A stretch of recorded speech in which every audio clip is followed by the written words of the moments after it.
Баршаңызға сәлем, 10 минутта дайын болатын таңғы ас дайындаңыз. Өте дәмді шығады, тойымды шығады.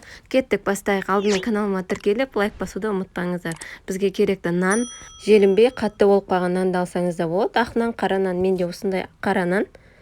Барлығын осылай кесіп, табамызға орналастырып алыңыз. Дәл осылай. Одан кейінгі бізге керекті заттар: помидор, шұжық. Дәл осылай соломка етіп турап аласыздар. Огурцы керек, және де сыр керек болады. Аз-аз мөлшерден салсаңыздар, сол бір отырғанда желінетіндей желініп қалады. Көп жасасаңыздар қалып қояды. Барлығын бір ыдысқа салып, тұз салып, артына майонез салып, жақсылап араластырып аламыз. Бұл жерге сырды салмаймыз. Сырды соңынан салатын боламыз. Міне дайын. Осыны барлық нанның бетіне орналастырып шығыңыздар, біркелкі етіп. Өте дәмді шығады. Міне дәл осылай видеодағыдай сырды қосасыз үстіне.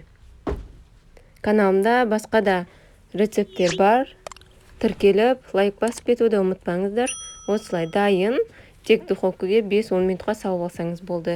Беті қытырлақ, іші кәдімгідей жұмсақ болып, дәмді болып піседі. Сіздермен Гүлдана. Ас болсын.